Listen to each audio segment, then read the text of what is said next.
Graças a Deus, nós vamos tomar por tema da mensagem nesta noite o testemunho da consciência. A palavra de Deus, meus irmãos, ela nos mostra que no princípio Deus, ele disse: olha, façamos o homem à nossa imagem, conforme a nossa semelhança.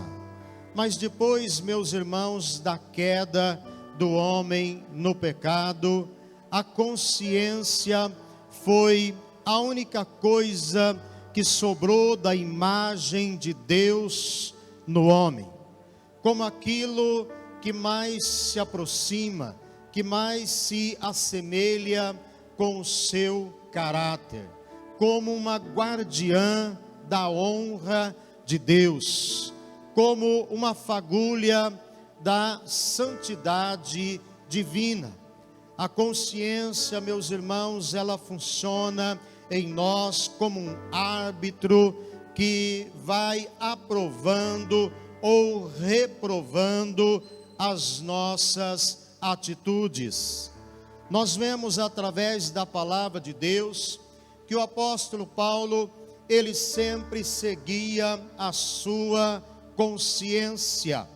Nesse versículo que nós acabamos de ler, Paulo, ele está dizendo, inspirado pelo Espírito Santo, ele está dizendo: olha, em Cristo eu digo a verdade, não minto, dando-me testemunho a minha consciência no Espírito Santo. Paulo, ele está dizendo aqui que ele seguia a sua consciência, e ele está dizendo também aqui que o Espírito Santo, ele coopera com a nossa consciência para nos ajudar a andar de maneira que possa agradar a Deus, de maneira que nós possamos atingir a santidade divina. Paulo, além dele seguir o testemunho interior do Espírito, você vê que nesse mesmo livro, no capítulo 8, versículo 16, Paulo, ele está dizendo assim: olha, o mesmo Espírito testifica com o nosso Espírito de que nós somos filhos de Deus. Aqui Paulo está falando do testemunho interior do Espírito Santo, que testifica ao nosso espírito que nós somos filhos de Deus. Você sabe que você é um filho de Deus, não é porque alguém chegou para você e diz: olha, eu tenho a impressão de que você é um filho de Deus. Ou não é porque alguém profetizou a você e disse: olha, você é um filho de Deus. Não, nós temos, meus irmãos, o testemunho interior dentro de nós. O Espírito Santo, ele testifica com o nosso espírito de que hoje nós somos filhos de Deus. Paulo, além dele ter e seguir esse testemunho interior, nós vemos que Paulo, ele deu à sua consciência um lugar de honra. Paulo, ele era fiel à sua consciência. Paulo mantinha a sua fidelidade à sua consciência. Mas, meus irmãos, a consciência, para que ela possa ser um guia seguro em nossas vidas, nós precisamos manter a nossa consciência sensível. Não somente aqui Paulo, mas nós vemos também na antiga aliança, Davi, ele é o exemplo de alguém que sabia manter a sua consciência sensível diante de Deus, diante dos homens. A palavra de Deus em 1 Samuel capítulo 24, nos conta ali a história de quando Davi, ele cortou a orla do manto de Saul, e a palavra de Deus diz que depois sucedeu que depois dele haver cortado a orla do manto de Saul, a palavra diz que o coração de Davi doeu por ele haver cortado a orla do manto ou do vestido de Saul. Davi, ele tinha uma consciência tão sensível que apenas o ato dele cortar ali um pedaço do manto de Saul, isso foi o suficiente para que o seu coração doesse. Uma outra versão, meus irmãos, da palavra de Deus, diz que a sua consciência o perturbou depois que ele cortou o manto dos vestidos de Saul. A sua consciência, ela também já perturbou você por algo que você fez? Ou talvez você também já se achou dizendo assim: eu não faço isso por causa da minha consciência. Ou talvez você também, como Davi, já sentiu o seu coração doer, ficar apertado, já perdeu o sono por alguma atitude que você tenha tomado, por causa de alguma palavra, às vezes rude, uma palavra grosseira que você tenha falado com alguém, com o esposo, com a esposa, ou por alguma atitude, ou talvez por algum pecado que você tenha cometido contra Deus. Você já sentiu essa tristeza, esse aperto no seu coração? Você já sentiu o seu coração doer? Você já sentiu a sua consciência perturbar você, às vezes durante a noite? Se você disser que sim, então você também é uma pessoa que já prestou atenção à sua consciência. Mas, meus irmãos, a nossa consciência, ela pode também ser cauterizada. A palavra de Deus, ela nos diz em 1 Timóteo capítulo 4, versículo 2, Paulo, falando inspirado pelo Espírito Santo, ele diz assim: olha, pela hipocrisia de homens que falam a mentira, tendo cauterizado a sua própria consciência. Eu pergunto a você, como nós podemos cauterizar a nossa consciência e impedir que a nossa consciência seja um guia seguro para as nossas vidas?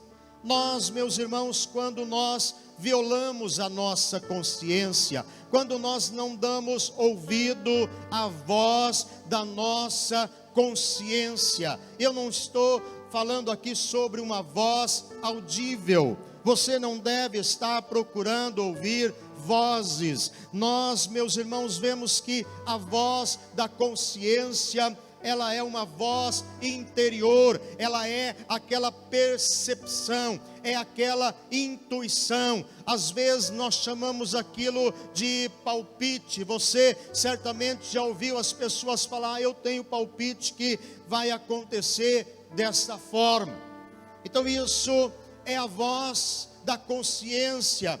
Paulo, ele sempre ouvia a voz da sua consciência. Paulo, no livro de Atos dos Apóstolos, quando ele estava para embarcar em um navio, para ir para Roma como prisioneiro, ele, mais 266 pessoas junto com ele a bordo. Paulo, ele disse, quando estava para partir, ele disse: senhores, eu vejo que a viagem vai ser trabalhosa, com muito dano, não só para o navio, para a carga, mas também para as nossas próprias vidas. Paulo, ele disse: eu vejo. Paulo, ele não disse assim: olha, eu escutei uma voz. Não, Paulo, ele teve aquela percepção, ele teve aquela intuição, aquele palpite interior de que algo estava errado, algo ia acontecer. Paulo, ele tinha aquela percepção no seu coração. Mas nós vemos que as pessoas ali, o capitão daquele navio, não deu ouvidos a Paulo e partiram. E houve então um grande incômodo, uma grande tempestade, perdeu o navio, perdeu toda a carga, só se salvaram as 266 almas. Eu tenho a certeza, meus irmãos, que todos nós também, em algum momento da nossa vida, nós também sentimos essa mesma percepção, uma intuição de que algo não estava certo. Às vezes você sentiu uma intuição de não fazer aquele negócio, parece que havia um freio, parece que as coisas não estavam dando certo, mas você às vezes insistiu, você continuou e depois nós acabamos sofrendo prejuízo. Quantas pessoas que às vezes tiveram uma percepção, uma intuição de não fazer uma determinada sociedade, mas às vezes a pessoa, meus irmãos, ela insistiu, ela prosseguiu naquilo, com aquilo na mente, aquilo na cabeça, achando que às vezes era a direção de Deus, a vontade de Deus, e depois nós acabamos tomando prejuízo. Quantas pessoas às vezes estão viajando, sente uma percepção, uma intuição de parar o carro ali naquele momento, e às vezes a pessoa não obedece, e segue ali na frente e acaba se envolvendo em um acidente. Eu via o testemunho de um grande homem de Deus, que ele estava fazendo uma viagem, e ele estava com o seu carro atrás de um caminhão, e ele teve aquela percepção e diz: para o carro agora, eu preciso parar o carro agora. E ele então acabou de encostar o carro no acostamento, aquele caminhão atropelou um ciclista, e se ele estivesse seguindo atrás, ele ia passar por cima daquele ciclista com o seu carro. Então, às vezes as coisas acontecem na vida do cristão, e às vezes nós ficamos perguntando assim: mas por que isso aconteceu na minha vida? Ou por que aconteceu na vida de fulano? É um homem de Deus, é uma pessoa tão santa. Mas às vezes, meus queridos, é porque nós não ouvimos a voz da nossa consciência, é porque nós não percebemos às vezes aquele testemunho interior do Espírito Santo, que está testificando, que está trazendo uma percepção, uma intuição, um palpite, e nós então não sabemos reconhecer, porque às vezes nós não somos sensíveis, não temos uma consciência sensível. Às vezes, queridos, a nossa consciência, ela está cauterizada quando nós não agimos, quando nós, queridos, ignoramos esse testemunho da nossa consciência, até mesmo quando a nossa consciência, ela reprova algumas atitudes na nossa vida, quando ela não aprova certos atos na nossa vida, e nós às vezes insistimos, e nós prosseguimos pecado sobre pecado, isso vai cauterizando a nossa consciência. Ou seja, a nossa consciência, ela se torna calejada, ela fica cega, a nossa consciência fica calejada. E aí o que acontece? O que acontece é o que nós vemos às vezes, cristãos que praticam todo tipo, meus irmãos, de pecado, mas não sentem mais a sua consciência perturbá-los, como Davi, que cortou a orla do manto de Saul, mas o seu coração doeu, a sua consciência o perturbou por esse simples ato. Mas às vezes nós vemos cristãos que praticam todo tipo, meus queridos, de orgia, e ainda mesmo assim acha que tudo está normal. Sua consciência não perturba mais, porque ela já calejou, já cegou a consciência. A consciência não é mais sensível, e por nós ignorarmos a voz da consciência, e por nós violarmos a voz da nossa consciência, nós levamos ela a um ponto, meus queridos, de calejar a nossa consciência, e ela deixar de ser um guia seguro para nós. Eu repito, Paulo, ele seguia o testemunho da sua consciência. Paulo está dizendo aqui: em Cristo eu digo a verdade, eu não minto, dando-me testemunho a minha consciência no Espírito Santo. Nós também precisamos nos humilhar diante da reprovação da nossa consciência. Nós precisamos, meus queridos, nos humilhar. Nós precisamos pedir perdão. Nós precisamos fazer confissão a Deus quando a nossa consciência ela nos reprova. Nós precisamos de parar naquele momento e nos humilhar e pedir perdão a Deus. Você vê que Deus, Ele nos dá para nós seguirmos, para mostrar para nós o caminho, para mostrar para nós a maneira certa de andar, a maneira de agradar a Deus. O Senhor, Ele nos dá para nós a sua palavra. Nós, queridos, somos convocados e chamados a andar primeiramente na luz da palavra de Deus. É por isso que o salmista, ele diz no Salmo 119, no versículo 105, o salmista ele diz assim: olha, lâmpada para os meus pés é a tua palavra e luz para os meus caminhos. Ou seja, o salmista ele está dizendo que a palavra de Deus, ela vai ser a lâmpada, é a palavra de Deus que vai alumiar, é a palavra de Deus que vai orientar, é a palavra de Deus que vai mostrar o caminho, é a palavra de Deus que vai dar a direção. Você não precisa ficar confuso diante de nenhuma questão. Você tem a palavra, você pode buscar a luz da palavra e ver o que a palavra diz a respeito da situação. Você não precisa, meus queridos, ficar em trevas diante de qualquer situação que seja. Tudo na palavra de Deus você vai encontrar a resposta, a direção.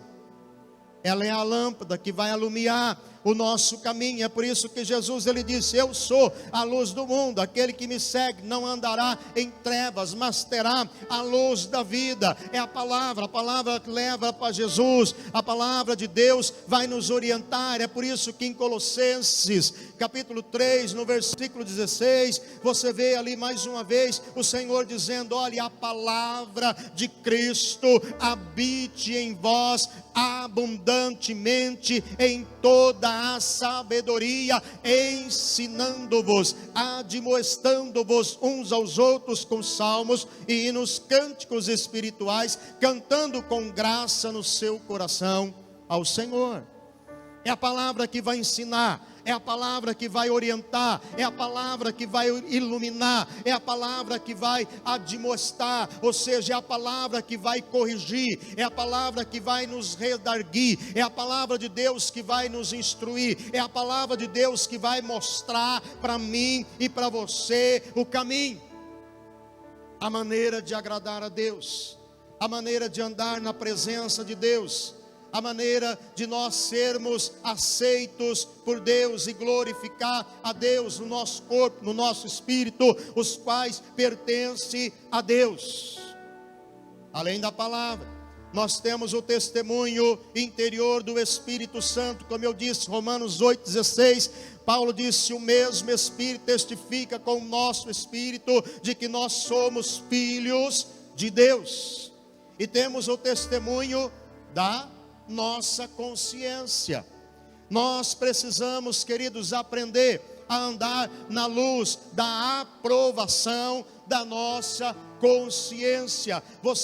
Quando você começa a andar na luz da aprovação da sua consciência, além de você andar de maneira que vai agradar a Deus, de maneira que você vai ser certamente aceito por Deus, isso também vai levar você a se fortalecer na fé.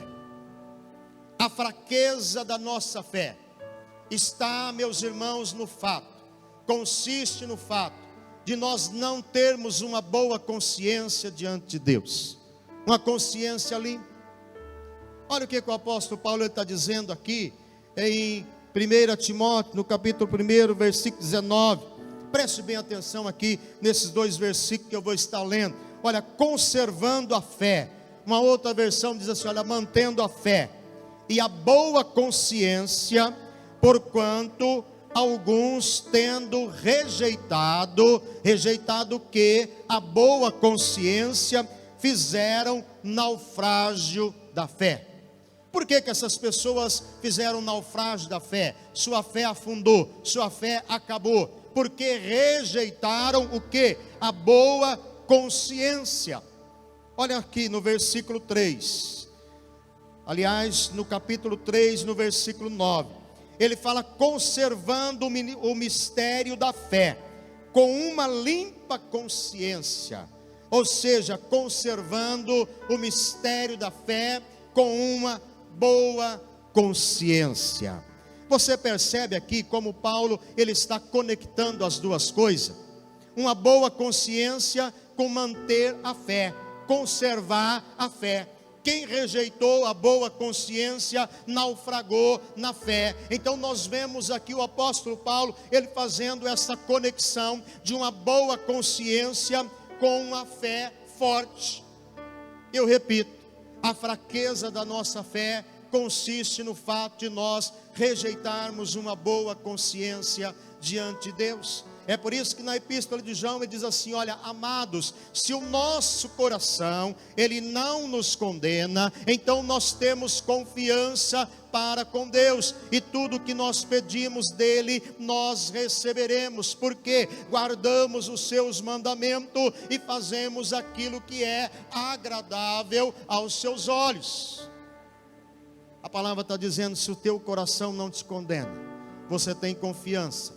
Confiança é fé. Então, se o nosso coração não nos condena, se a nossa consciência não está pesada, se nós não estamos dominados pelo sentimento de culpa, pelo senso de condenação, se o nosso coração não nos condena, então nós temos confiança para com Deus. Ou seja, nós temos fé diante de Deus. A confiança é a fé. Fé é essa confiança em Deus. Então, meus irmãos, nós vemos aqui a necessidade de mantermos uma consciência pura, limpa, diante de Deus. Eu repito para nós concluirmos a mensagem: humilhe-se diante da reprovação da sua consciência. Peça perdão a Deus quando a sua consciência perturbar você a respeito de algum assunto. Confesse a Deus, se humilhe diante de Deus, faça a confissão a Deus de acordo com 1 João 1,9, que diz: se confessarmos os nossos pecados, Ele é fiel e justo para nos perdoar o pecado e nos purificar de toda injustiça. Se depois de você confessar o teu pecado a Deus, de uma maneira não superficial, mas de uma maneira fazer uma confissão genuína, e ainda a sua consciência continuar perturbando, aí não se trata, na verdade, da nossa consciência nos perturbar, aí se trata da acusação do inimigo.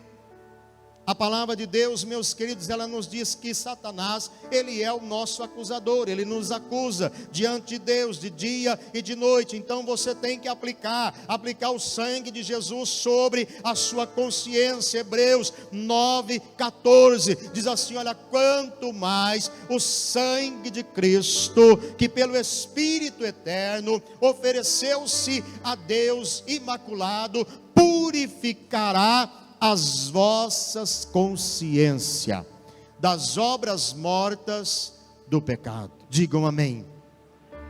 Se você fez confissão a Deus e ainda você está sentindo aquela convicção de pecado, então não é a sua consciência que está perturbando você, é o inimigo que está tirando proveito de você, é o inimigo que está acusando você. Então aplique o poder do sangue de Jesus. Diga: eu aplico pela fé o poder do sangue de Jesus sobre a minha consciência. Declaro a minha consciência purificada pelo sangue de Jesus de todas as obras mortas do pecado. Então, queridos, é dessa forma que nós vamos conseguir manter uma consciência limpa e pura diante de Deus, e agradar a Deus, e andar em santidade diante de Deus, e ter uma fé forte, e termos aquela confiança diante de Deus, de que tudo aquilo que nós pedirmos a Ele, nós receberemos.